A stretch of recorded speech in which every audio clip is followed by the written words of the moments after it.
Alright, welcome back for the third video of the day. If you guys have stuck around for that long enough. If you guys have not seen the first two videos, I did a Genesis 4 and 5 video. And then I did a John 3 video. So this video here is a Matthew 1 redo video. Just so you know, I will be deleting the previous Matthew 1 video, which I think I've actually already done. But this one is a redo video of it. So let's go ahead and get into Matthew 1. If you guys have not read it, then go ahead and just put a pause on this video and go ahead and go look into that one. And go ahead and go read the chapter, because I'm not going to go reading all of Matthew 1, because it's not long or anything. It's just, I really don't want to try saying half of those names. Yeah, I really don't want to. That is probably my biggest issue when it comes to that one. Because the first half of Matthew 1 is a genealogy. And unfortunately, back then, names were really complicated to say. Like, Aminadab. I don't know. They have some simple names like Perez or Tamar or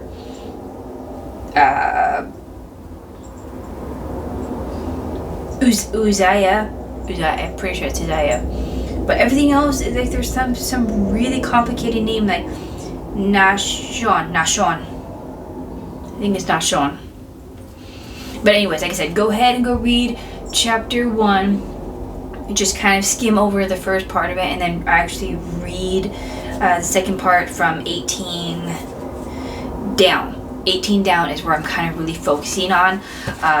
There's only a couple things I am focusing on that is in the genealogy. For a specific reason.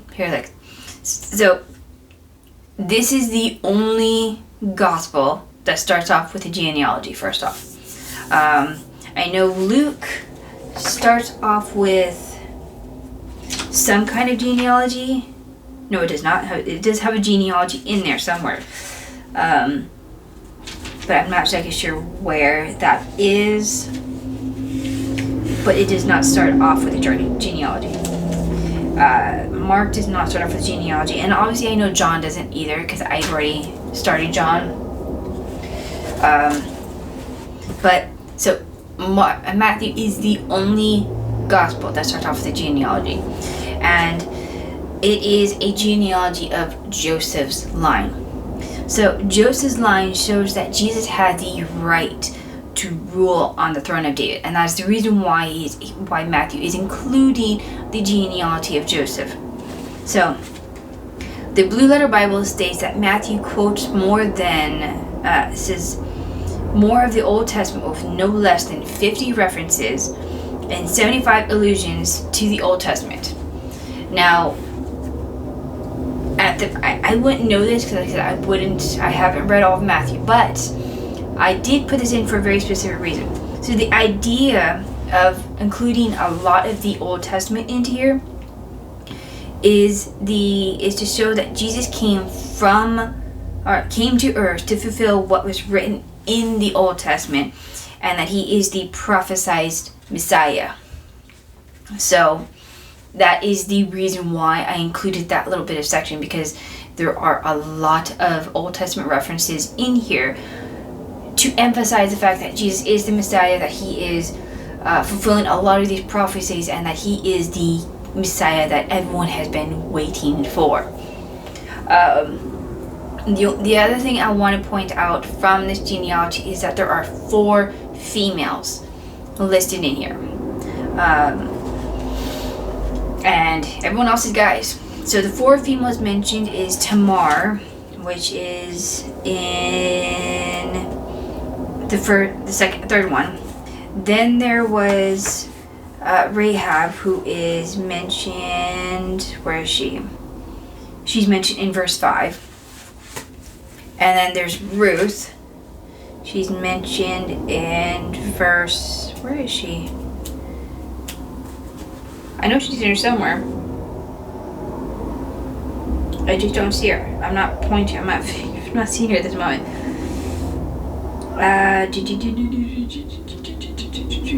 Okay, there she is.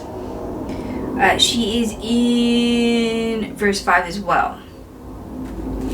And then there is Bathsheba, which I know she's in here. I just don't see her. Yeah, I'm not seeing her unless I'm blind or something. I'm not gonna sit here and try and find her, but she is in here somewhere. But either way, there are, like I said, there are 4 females mentioned in here, and they're mentioned in here for very specific reasons.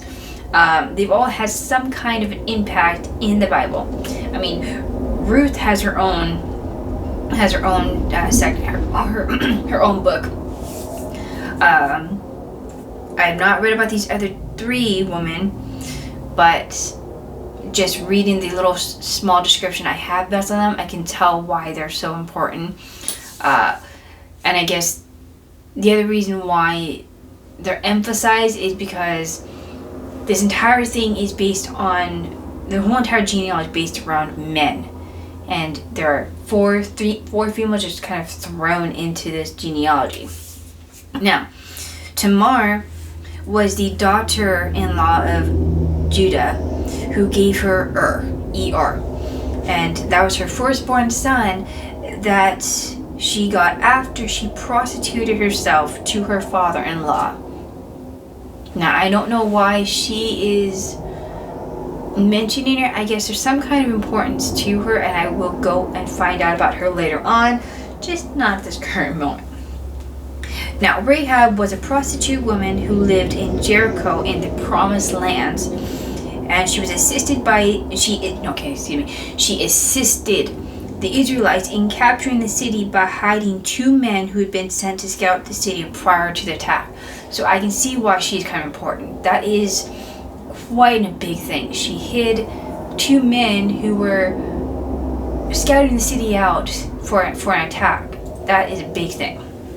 Now Ruth. I love Ruth. She was a Moabite woman who remarried, who remained faithful to her widowed husband's mother and married an Israelite, Boaz. And her story is literally, I love her story. Her story is so sweet. I would recommend go reading about Ruth, really. Then there is Bathsheba. She was a beautiful woman who became pregnant after David saw her bathing on a rooftop, and he had her brought to him. He had her husband killed by putting him in the front of the line in battle, which got him killed. And she became the mother of Solomon. Now, the reason why she's important is because Solomon, I know I've seen a movie on him, is he becomes pretty important. He is basically like a giant. Well, I mean, not like a giant, but he's like super strong kind of guy, and the only way to weaken him was by cutting his hair. Then, like I said, that is the entire genealogy. So then the rest of the chapter goes into the birth of Christ. I kind of want to emphasize on this because there are a lot of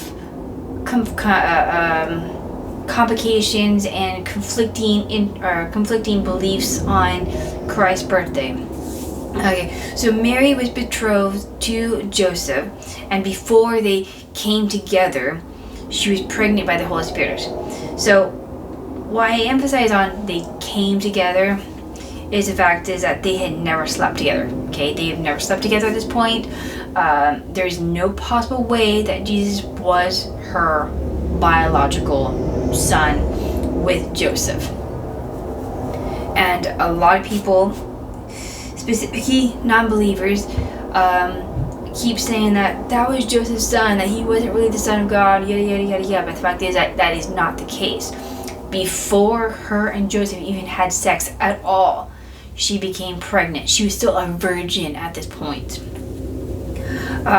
So the fact that Mary was pregnant made Joseph's made Joseph's decision a little difficult. He had two choices.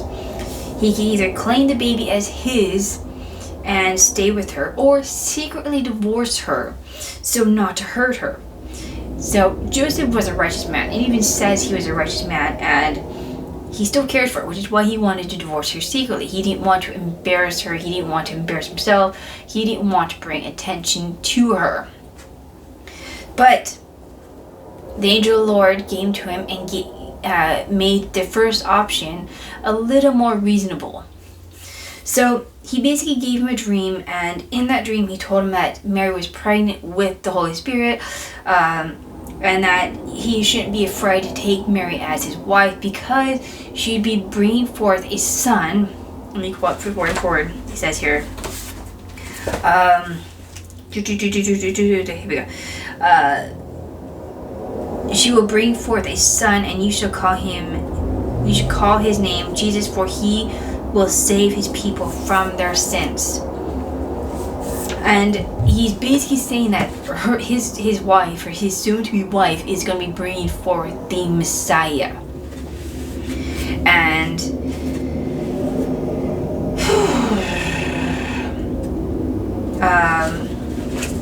it's as it said in the next verse.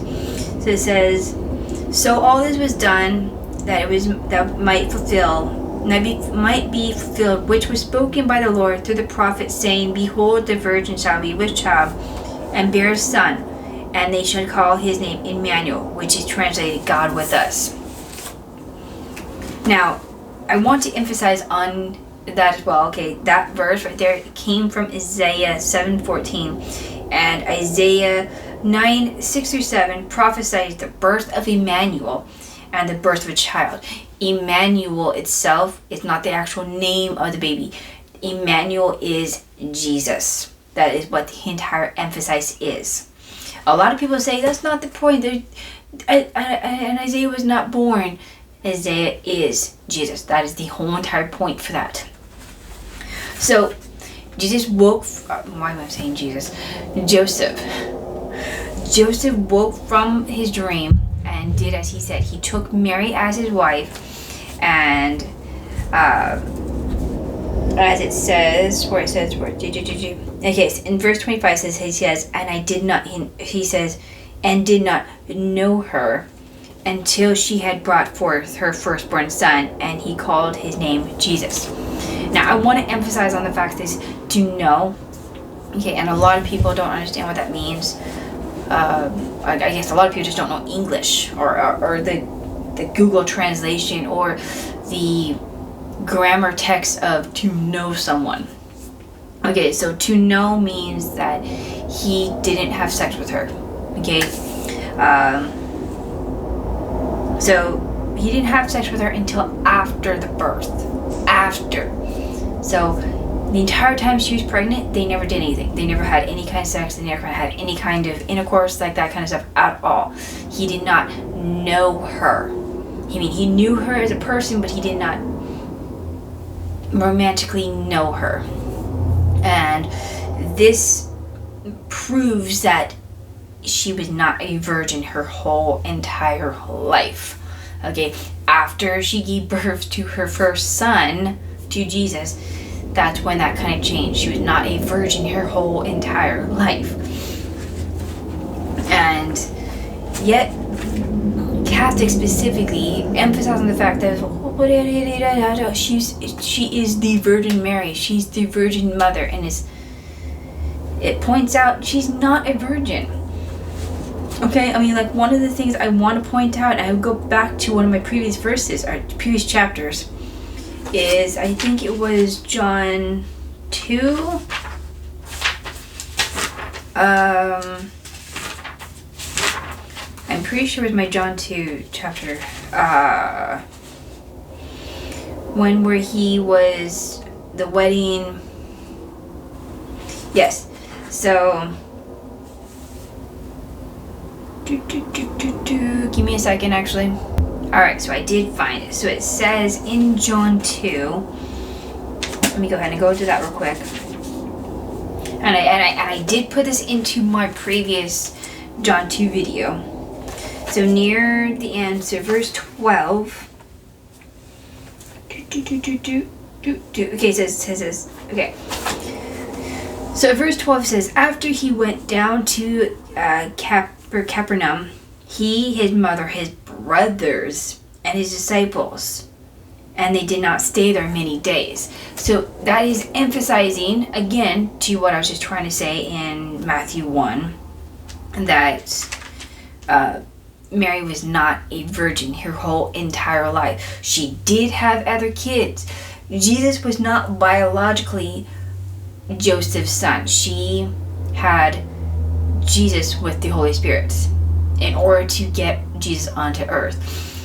Mary and Joseph did end up coming together and having sex. Okay, and I'm trying not to make this really inappropriate. They did get together, they were intimate, and she did have more kids with Joseph, which would make these brothers that are mentioned in John Jesus' half brothers. And he probably did have some sisters too, so half sisters.